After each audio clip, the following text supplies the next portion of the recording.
করলা তিতা কিন্তু উপকারী, মানুষকেও এমন হওয়া উচিত। উনি ভ্যানে সবজি বিক্রি করে, ওনার কাছ থেকেই সবজি নেই, বাজারে যেতে ভালো লাগে না। কিন্তু আজকে কি হলো দেখলাম, করলা হচ্ছে সেঞ্চুরি অর্জন করেছে, আর কাঁচামরিচ তো ডবল সেঞ্চুরি করেই ফেলেছে আগেই। তবে করলা তিতা হলেও করলার অনেক উপকার, তো উপকার যেহেতু সেঞ্চুরিটা মানাইতেছে। হাই হাই, ঢেঁড়স নাকি 70 টাকা কেজি, আর পটল তো 80 টাকা কেজি। এই তো সেঞ্চুরি ছুঁই ছুঁই, আর 20 হলেই সেঞ্চুরি করবে। ওরে আল্লাহ, কাকরোল তো মাঠে নেমেই সেঞ্চুরি করে ফেলেছে। শশাও ওই টানে টানে দৌড়াইতেছে।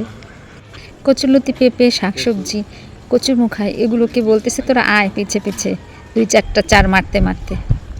বললাম 20 টাকার কাঁচামরিচ দেন, বললো কয়টা পাবেন, আমি তাহলে 30 টাকার দেন। তো 30 টাকার মাপার পর দেখলাম 15টা 16টা কাঁচামরিচ উঠেছে। কাকরোল তো চেয়ে চেয়ে দেখলাম, কিছু তো বলার ছিল না। বাজার যতই ঊর্ধ্বগতি যাক, খাওয়া তো আর বন্ধ যাবে না। তো ভালো থাকবেন সবাই, আল্লাহ হাফেজ।